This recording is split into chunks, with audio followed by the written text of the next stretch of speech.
Mesdames et messieurs, bonsoir. Vous suivez le 19h30. Bienvenue.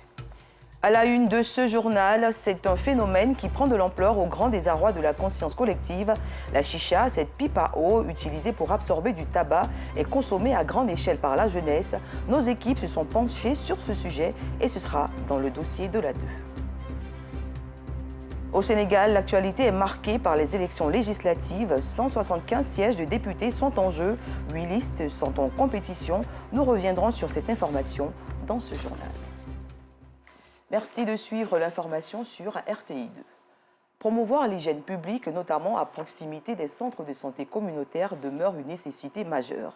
Ces espaces de santé sont parfois des points insalubres, mettant à mal la vie des populations. La rédaction a donc décidé de sillonner les communes de Yopougon et d'Abobo pour un état des lieux. Le constat avec notre reporter Yacouba Koulibaly. La présence des magasins sur le long de la clôture arrière du centre de santé communautaire de Ouassakara dans la commune de Yopougon. Un passage intérieur du centre sanitaire qui offre une fière allure. Des dispositifs de lavage des mains, des affiches invitant à maintenir les lieux propres. C'est le décor qu'offre le centre de santé communautaire de Ouassakara. Clément Ouattara est le président du conseil d'administration du centre. L'hygiène rime avec le quotidien de l'homme. Il confie les stratégies mises en place pour le maintien de l'hygiène dans l'établissement. Pour notre établissement sanitaire, vous savez que la santé d'abord commence par l'hygiène. Vous verrez aussi l'organisation que nous avons mis en place ici. Les parents des malades, ils ont un prio également pour eux, parce qu'ils ne sont pas malades. L'État nous donne une infrastructure que nous devons gérer nous-mêmes. Nous descendons souvent dans la communauté pour leur apprendre comment être propre chez eux. Les magasins qui sont là ne nous gênent pas. Ces commerçants qui sont dans les magasins ne vendent pas des choses qui peuvent aller contre la santé. Une culture d'hygiène confirmée par l'éducation maternelle sur le maintien d'un environnement sain au profit des nouveau-nés. De 0 jusqu'à 6 mois, à la maman, une nourrice se lave au moins 3 fois par jour. Ça, on appelle ça la communication. Ça, c'est pas dans cette salle-là. Ici, là, quand on se retrouve ici, c'est pour préparer. Donc, l'hygiène est très, très importante, surtout pour la maman qui vient d'accoucher. Commerçants et parents de patients ont des avis partagés autour de la question de l'hygiène. Les trucs qu'ils font, c'est pas les trucs, ça salit. Quand on est propre, ces jours-là, on voit. Il y a une poubelle en bas là-bas. On va jeter ça là-bas. Là, peut-être quelqu'un peut venir, c'est dans les devant de l'hôpital. Souvent, tu viens, il y a un peu de ordures, et puis on balaie encore pour rendre le coin propre. À la propriété. Donc, tout à l'heure, j'ai demandé à aller dans les toilettes. On m'a montré les toilettes que j'ai appréciées. Même quand je vais dans la cour, partout, je passe, je vois, tout est propre, sont propres. Comme le centre sanitaire de Ouassakara, la base Henri Konan Bédié de santé dans la commune d'Abobo ne déroge pas à la règle de l'hygiène. Aurélienne Seri, médecin-chef, livre les dispositions hygiéniques prises ici. Nous avons créé un comité d'hygiène dirigé par un médecin. Ce comité d'hygiène va en formation. Ils sont coachés, ils sont formés. Surtout avec l'avènement de la Covid. Il y a au moins 17 agents ici, y compris tous les vigiles, tout le monde a été formé à l'hygiène à l'Institut de santé publique d'Agamé. Autre site, autre image. À l'hôpital général d'Abobo, non loin de la mairie, le constat est amer. Les ordures sont éparpillées partout, à la traîne devant le centre en chantier. C'est pas bon devant l'hôpital. C'est parce que c'est un chantier, c'est pourquoi. Sinon, s'ils ont commencé à travailler, nous allons quitter pas, c'est pas normal. Dans la vie quotidienne, et particulièrement dans le milieu sanitaire, l'hygiène demeure une culture que chacun doit entretenir avec rigueur. La femme africaine face au défi du dialogue intergénérationnel. Le sujet était au centre de la célébration de la Journée internationale de la femme africaine. Ce 30 juillet, à l'université de Cocody, l'ONG Femmes Lyon a réuni les jeunes filles et les mamans. Objectif, partager leur expérience pour faire du dialogue intergénérationnel une réalité. Clarisse Kanyala. Université Félix Houphouët-Boigny de Cocody, lieu choisi par l'ONG Lyon d'Afrique pour célébrer la Journée internationale de la femme africaine. Pour l'occasion, des femmes leaders ont été cooptées pour partager leur expérience avec leurs jeunes sœurs. Le message fort que j'apporte aujourd'hui, c'est que ces jeunes filles se servent des modèles. La reine Ablapoku est un modèle. Elle a créé son peuple. Après la colonisation, il y a eu nos femmes qui ont marché sur Grand Bassam. Il ne s'agit pas de rester dans nos bureaux, dans nos salons et créer des associations et puis se limiter à ces associations. Il faut lutter, il faut véritablement que ces femmes s'engagent, prennent des actions, il faut agir. Cette cérémonie alors pour favoriser le dialogue intergénérationnel entre les jeunes filles et les femmes leaders, modèles d'éducation. Cette journée signifie énormément parce que pour moi, la jeune fille, la femme africaine est un facteur de développement. Et quand on dit développement, on passe toujours par les plus jeunes. J'aimerais profiter pour demander à tous mes condisciples, à tous mes amis d'être vraiment disciplinés, car c'est dans la discipline qu'on arrive au développement.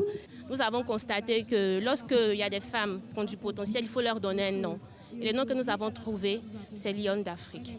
Donc pour nous, une femme qui se met au devant, qui se met en avant, qui rêve d'être au poste de décision, qui est au poste de décision, est une lionne. La journée internationale de la femme africaine, une journée qui est malheureusement peu connue.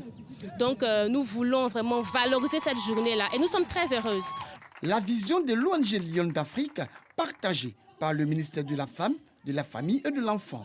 Il faut d'abord être une Ivoirienne établie, une Ivoirienne consciente, une Ivoirienne battante pour aller au concert des nations et puis revendiquer l'Afrique. Elles devront donc savoir que l'Afrique a besoin de solidarité, qui doit être une valeur. L'Afrique a besoin d'être une Afrique diplômée pour travailler sur tous les secteurs, pour être à équidistance avec les hommes, mais avec le monde. En Côte d'Ivoire, l'État s'est engagé à réduire l'inégalité entre hommes et femmes à travers de nombreuses actions. L'admission des femmes à la gendarmerie nationale, le décret sur le quota de 30% de représentativité des femmes dans les sphères des prises de décision, entre autres.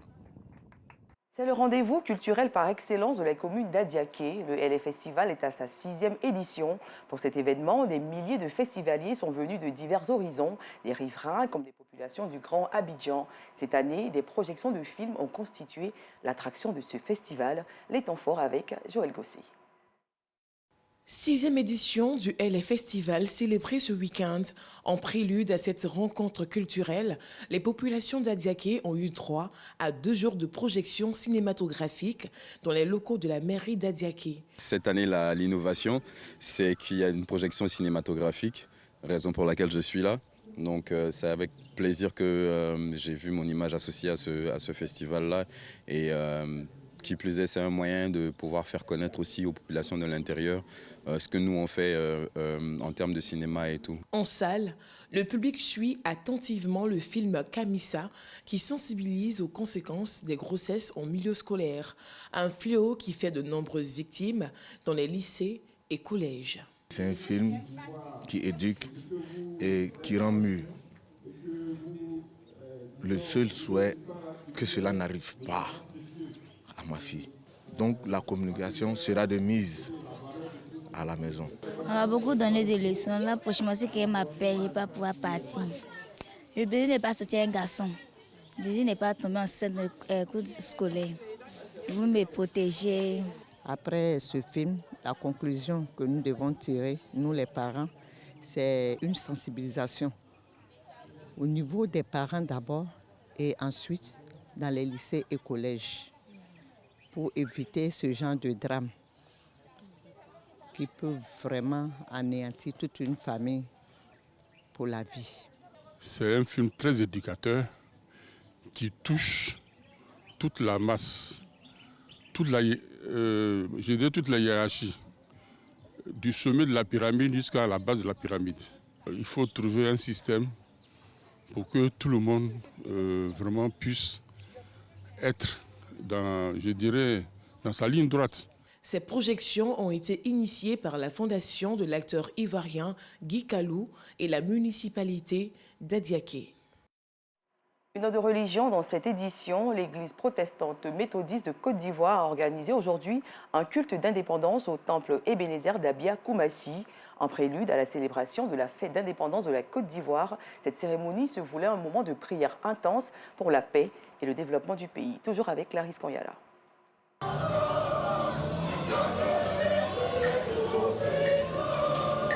Ces jours de culte au temple Ebenezer d'Abia Koumassi Ce temple de l'église méthodiste protestante de Côte d'Ivoire célèbre ainsi le culte de l'indépendance. Occasion pour ces guides religieux chrétiens de prier pour la paix et l'amour, mais surtout exhorter les différentes communautés à promouvoir la cohésion sociale et le vivre ensemble. Nous nous sommes retrouvés ici à Abia Koumassi pour le culte pour l'indépendance de notre pays, la Côte d'Ivoire. Un culte donc anniversaire pour prier ensemble afin que le Seigneur lui-même opère sa grâce sur notre pays, la Côte d'Ivoire. Par anticipation à l'indépendance de notre pays qui sera célébré le dimanche prochain 7 août, nous avons voulu donc organiser ce culte afin que le Seigneur jette un regard favorable sur notre pays, afin que Ivoiriens de souche, Ivoiriens d'adoption, nous vivons donc cette paix tant désirée par les peuples. Venus nombreux, les fidèles de ce temple ont notifié leur joie quant à la qualité des messages prononcés au cours de ce culte de l'indépendance. C'est pour moi un dimanche bien rempli de joie et qu'en partant d'ici, moi aussi je vais donner l'information, je vais diffuser l'information à tous ceux qui n'ont pas eu le temps d'être là pour que nous sèmions vraiment la paix. Pour rappel, cette cérémonie de prière se tient à la veille de la fête de l'indépendance de la Côte d'Ivoire, célébrée chaque 7 août. Prestations de chorale et offrandes ont aussi marqué la cérémonie. À l'international, les Sénégalais votent ce dimanche pour les législatives. 175 sièges de députés sont en jeu, 8 listes sont en compétition. La majorité espère conserver sa place confortable à l'Assemblée, tandis que les principales forces de l'opposition visent à imposer une cohabitation au président Macky Sall. Quels que soient les résultats, ces élections marqueront le départ de Moussa Niasse, président de l'Assemblée nationale depuis 2012, et le scrutin sera suivi par l'arrivée d'un nouveau Premier ministre. La Russie dénonce une attaque par drone interposé commise par les Ukrainiens et qui aurait blessé 6 personnes dans le quartier général de sa flotte de la mer Noire en Crimée annexée. De son côté, l'Ukraine rejette les accusations russes, accusations que les autorités ukrainiennes qualifient même de provocation délibérée. Il faut souligner que c'est la première fois depuis le début de la guerre que la Russie annonce une attaque ukrainienne sur le territoire de la Crimée. Comme tous les dimanches, la rédaction vous offre le dossier de la 2.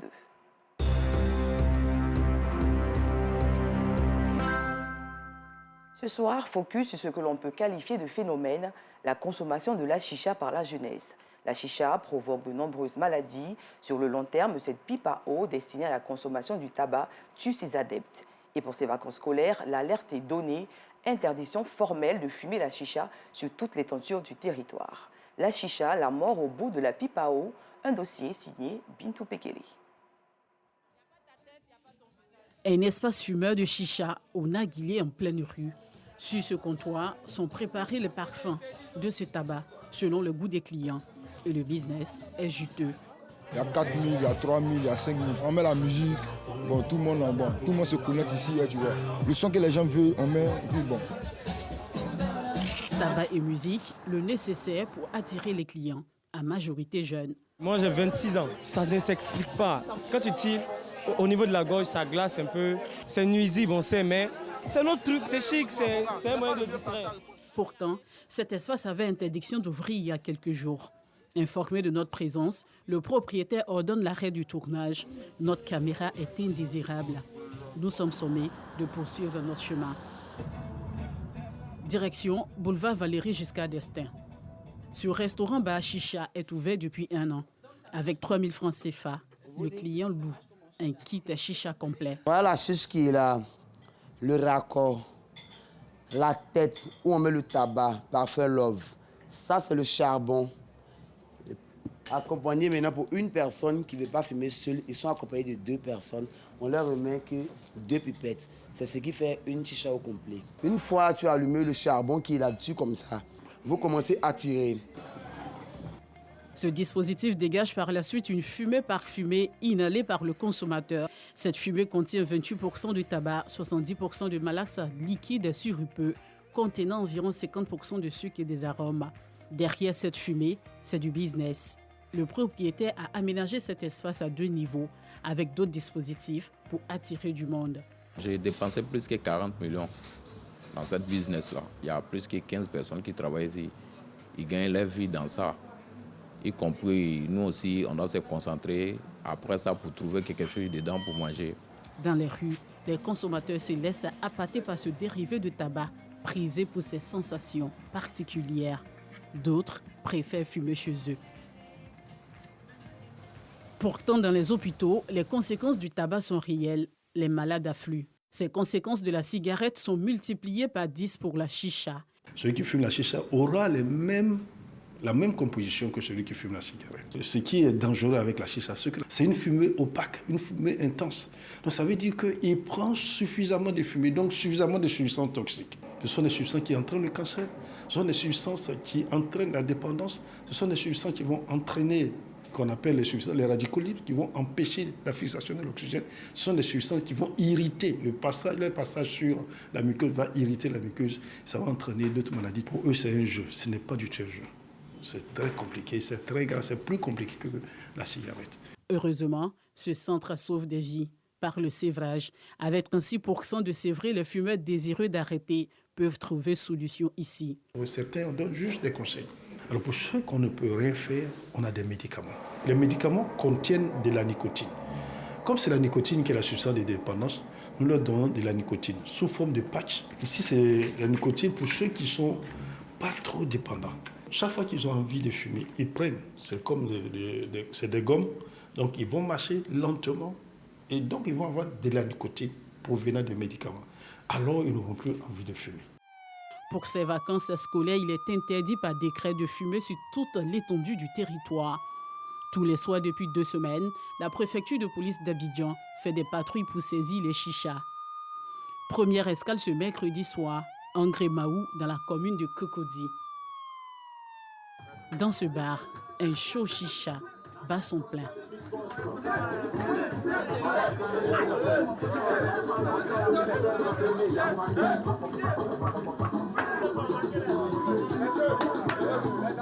Les convives, tous des jeunes et même des mineurs. Tu as quel âge?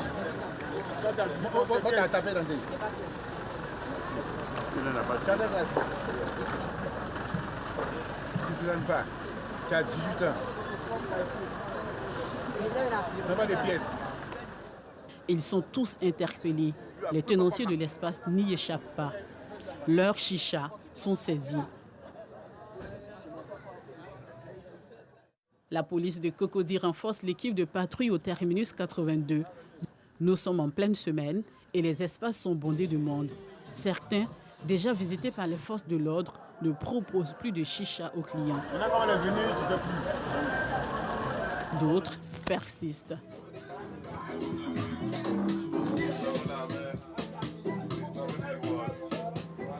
Autre destination, Abidjan Sud. La police de la commune de Makori rallonge la file indienne du cortège. Makori, zone 4 et Trècheville, fief de la chicha. Le message semble être passé pour certains. Ces restaurants à chicha sont vidés des addicts. Une avancée pour la police. C'est une interdiction qui est prévue par le décret qui interdit de fumer dans les lieux publics. Nous le faisons à tout moment, mais pendant ces vacances. Et après le lancement de l'opération Vacances sécurisées 7, nous faisons des opérations d'envergure dans ce sens-là. Et c'est sous à des peines d'amende allant de 15 000 francs à 150 000 francs pour les consommateurs et de 100 000 francs à 200 000 francs pour les propriétaires qui laissent leur espace ouvert à ces pratiques. Mais quand il fait jour, les boutiques de vente de chicha s'ouvrent partout à Abidjan. On en trouve même dans les rayons de petites et grandes surfaces de vente, le produit le plus vendu pour certains restaurants. La commercialisation de la chicha, une difficulté majeure pour le PNLTA, Programme national de lutte contre le tabagisme, l'alcoolisme et d'autres addictions. Et le programme mène tout de même des actions pour circonscrire ou arrêter le phénomène des addictions. La loi dit « Nul n'a le droit d'intoxiquer autrui à sa fumée de tabac ». Si on arrive à faire comprendre aux populations ce à quoi elles s'adonnent, que ce soit parents, que ce soit enfants, que ce soit autorités, Je pense que déjà, on va renforcer les différentes actions en termes de réglementation, en termes de sensibilisation, en termes de prise en charge. Et de façon conjuguée, ce n'est pas possible qu'on rate notre objectif. Chaque année, le tabac tue plus de 8 millions de personnes dans le monde. On dénombre environ 1,2 million de victimes non-fumeurs, mais exposées à la fumée, selon l'OMS. En Côte d'Ivoire, 5000 décès du tabac sont enregistrés tous les ans. Aux consommateurs de sauver leur vie.